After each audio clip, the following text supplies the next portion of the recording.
Saudara-saudari sekalian, sidang sukacita yang terkasih, kedua mempelai Ronald dan Sylvie yang berbahagia pada kesempatan ini bersama Bapak Mama Sasi, kedua orang tua dari kedua anak kita, keluarga besar sekalian, keluarga besar suku Holiday, keluarga besar suku Umametan, Wahai Kedua Dato, Mengklaran, keluarga besar Abdul Abani, Falsubui, Pakitan Besi yang saya kasih dalam Tuhan. Teman-teman sekalian, sahabat kenalan dari kedua mempelai yang berkesempatan hadir pada kesempatan ini, yang juga saya kasihi. Selamat sore untuk kita semua.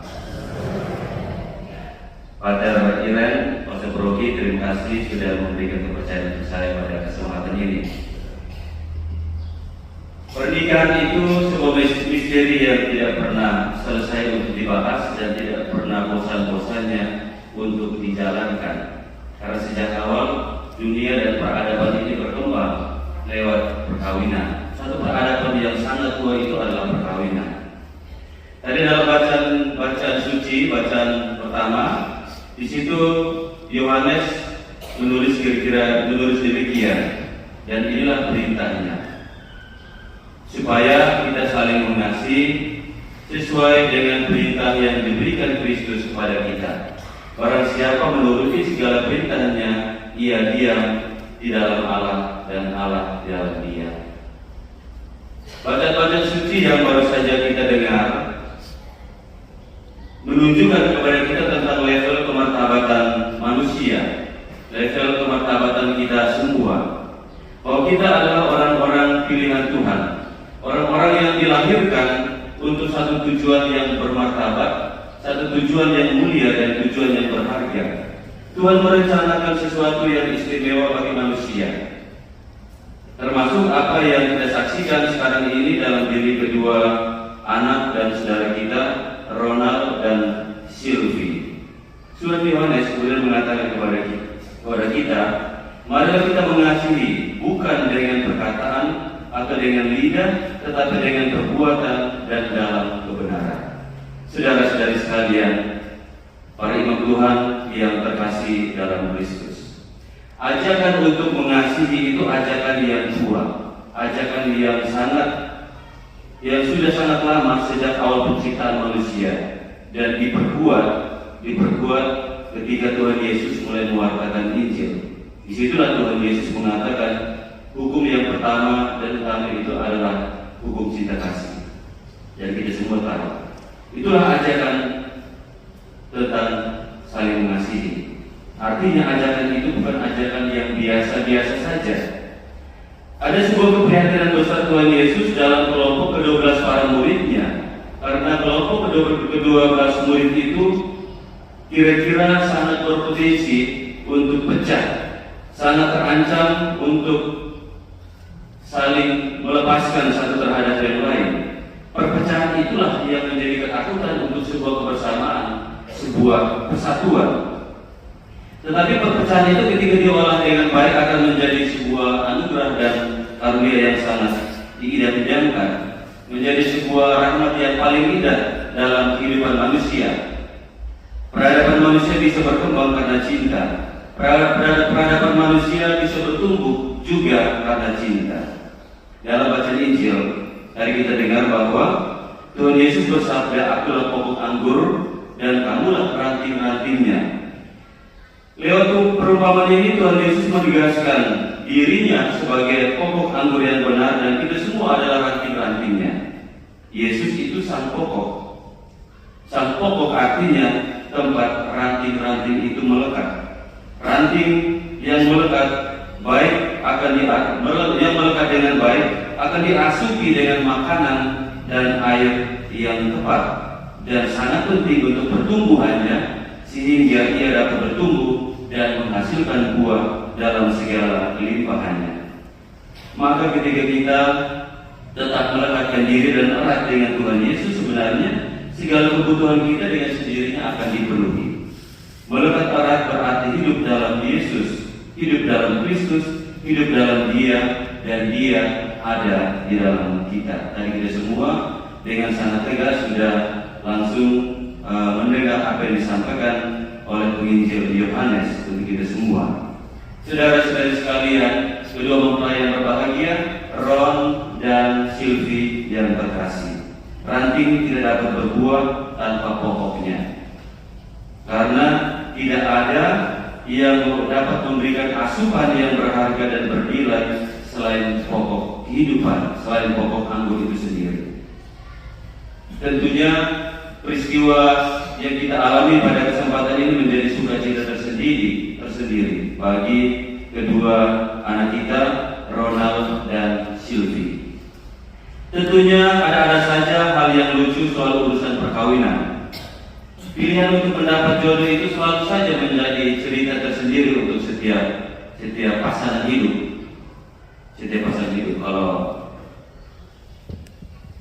Kalau kita melihat Injil, amat sangat jelas sekali apa yang diajarkan Tuhan Yesus tentang perkawinan. Bahwa perkawinan itu adalah hal yang mulia, hal yang berharga, hal yang kudus. Dan dalam perkawinan bukan hanya kasih antara laki-laki dan perempuan, tetapi Tuhan juga berkehendak seperti yang ditanamkan dalam hati keluarga kita. Maka memang jatuh cinta itu sebenarnya bukan saja masalah manusiawi, tetapi juga menjadi sebuah masalah ilahi tersendiri. Itulah sebabnya seringkali ketika orang ngomong tentang jatuh cinta atau selera manusia, kita tidak bisa menebak apa yang menjadi keputusan akhir dari sebuah proses jatuh cinta dan dari sebuah proses menebar pesona dan menebar selera. Kadang-kadang di luar harapan dan ekspektasi kita semua, apalagi kita yang ada pada posisi pihak ketiga, keputusan untuk saling mencintai biasanya itu di luar jangkauan kita semua. Selera atau pilihan itu soal cocok-cocokan, dan cocok-cocokan itu soal misteri. Dan ketika misteri itu sudah berjalan, hanya Tuhan saja yang tahu. Saudara-saudari sekalian, memang kadang-kadang ada hal yang aneh, ada hal yang lucu dalam ketika orang jatuh cinta, ketika orang harus menentukan pilihan. Seringkali dalam pernikahan mungkin ada pria yang ganteng bisa mendapat sosok wanita yang mungkin tidak terlalu cantik atau buruk sekali bisa jadi. Atau sebaliknya, bisa jadi wanita yang cantik sekali bisa saja mendapat pria yang di luar harapan atau yang buruk sekali. Satu ketika ada teman yang kebetulan biasa menggila, dia punya pasangan, lalu saya sengaja ganggu. Kenapa bisa dipilih orang seperti ini? Dari segi perawakannya. Lalu dia sendiri kemudian memberi jawaban Romo, sesungguhnya Romo tidak melihat apa yang saya lihat. Itu kan bukan urusan saya, itu urusan Tuhan.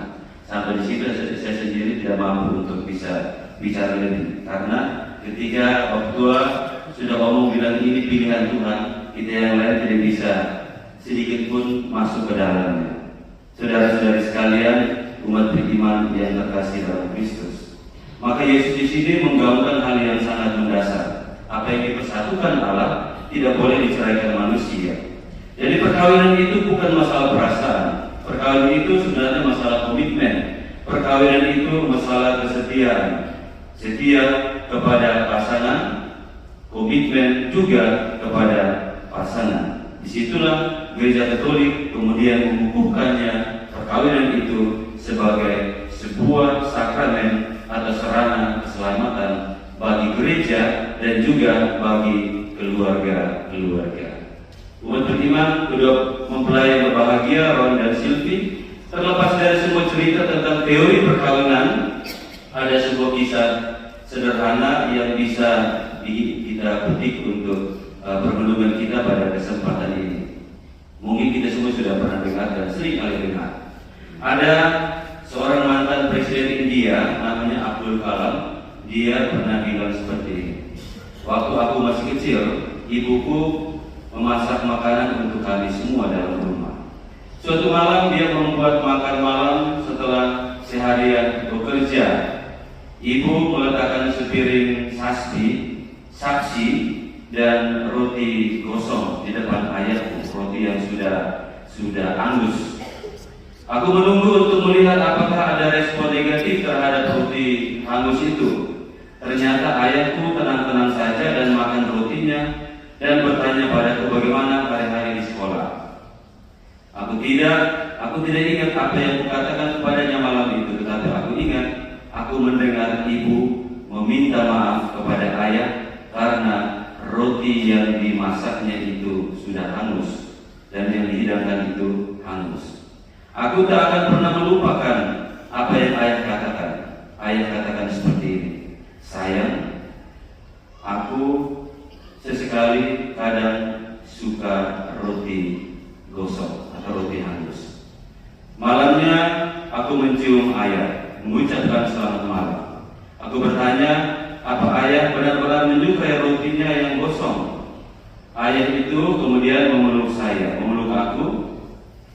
Anakku, ibumu melalui hari-hari yang berat dengan pekerjaan hariannya dari bangun tidur, dan ibu tentu benar-benar lelah.